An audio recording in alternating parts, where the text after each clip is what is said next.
Hey everybody, welcome back to the Source One podcast and part 2 of my conversation with Gravitas Detroit founder and president Jan Griffiths. In this episode, the ExecIn moderator and I discuss the methods businesses can employ to take a more effective and empathetic approach to leadership. Enjoy. So you talk about that need for control that tends to permeate the business world.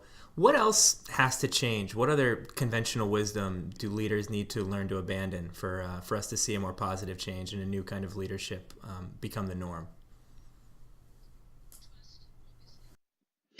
Trust, obviously, is one, and empathy is another.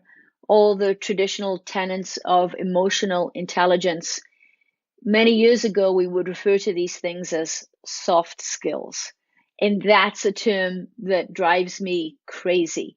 They are not soft skills. Maybe that's what we called them in the past. They are the skills that are very much needed for us to embrace technology and embrace innovation and inspire the workforce of the future. I'm interested in returning to the idea of fear and overcoming fear. How do you recommend a leader do this? Is the only option to just try and fail and try again? How do you recommend they go about facing those fears? Step one is self-awareness and being open and being vulnerable. A good leader is vulnerable and shows that in their behavior. And I'll give you an example. In my previous position, I made a mistake, and I knew I'd made a mistake, and my whole team was around me.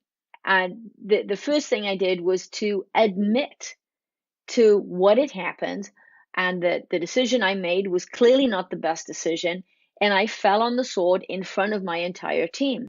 So now they understand that it's okay to make a mistake, that they don't need to fear making a mistake or a misstep. And then it's the leader's responsibility to support and help guide and coach the team onto the next path. Part of why there's so much work still to be done, and part of what makes skills like empathy and emotional intelligence so valuable, is that they're considered to be A, particularly hard to come by, and B, particularly difficult to teach. How can organizations start to train to these skills or better identify them in candidates? First of all, recognize the importance of those skills. There's no cookie cutter approach to this. It is first and foremost to make sure that the leader of the organization is committed to it and is able to articulate the purpose and the leadership model, and then to employ a coach or leadership development person or somebody that can come in and help that team on very much on a team basis, but also on an individual basis to get there. And quite frankly, that's the mission of Gravitas Detroit. It's to help companies get there. So it's been slow going, and obviously there's a lot of work to be done, but there is progress going on. These conversations around feelings and vulnerability are happening. I credit avenues like social media or podcasting with getting people to be, more comfortable with this kind of conversation. Do changes in the personal sphere give you hope for changes in the professional sphere? Do you think people will start taking these conversations into the office? Yes, I think that the lines between our personal lives and professional lives are blurred. There's no question about it. And I think that people want a different work experience. People want a life experience. Work is just a part of it. There was once a time when we all devoted practically every moment we had to our work, because that's how we achieved the next level, and that's how we progressed. But that's not what the younger generation coming in the workforce, it's not what they're about. They want a life experience, and work is a part of that. And people want the ability to make it work, to make their personal lives and their professional lives work together on their terms. And that's a huge switch to the models that we've seen in the past. What is the simplest step toward a more empathetic workplace culture? What's something even the most inert, set in its ways business can do? It's the psychology.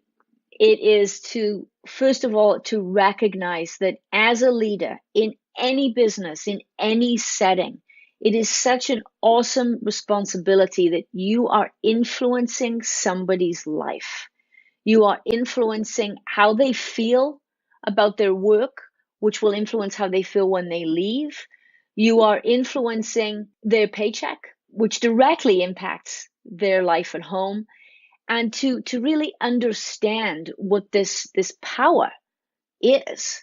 It's a very simple thing, awareness of leadership. And if everybody did that, then that would be one step forward to creating a very different, more empathetic, more collaborative leadership model. Right. I think it all returns to that idea of purpose. You know, if you see yourself as the boss just because you're the boss, you're certainly not inspiring your team, and even you personally, I would imagine, would feel sort of unfulfilled, right? Jack Welch put something out on LinkedIn recently, and he says that the CEO of a company is the chief meaning officer. And that is so very, very true, is we can put together numbers all day long, but it's how you connect as a person to those numbers or to that work product. What that really means to you will determine where you take that work product. And if it's just a set of numbers, it's just a set of numbers. And then technology can take over, but it is the human element that will drive that work product into whether it's innovation, technology, business growth. And that's why the human factor is more important now than ever before. Well, Jan, thanks for taking the time today, and I look forward to continuing this conversation in Houston this April. Thank you, Bennett. Thanks again for listening to the Source One podcast. We'll see you in Houston.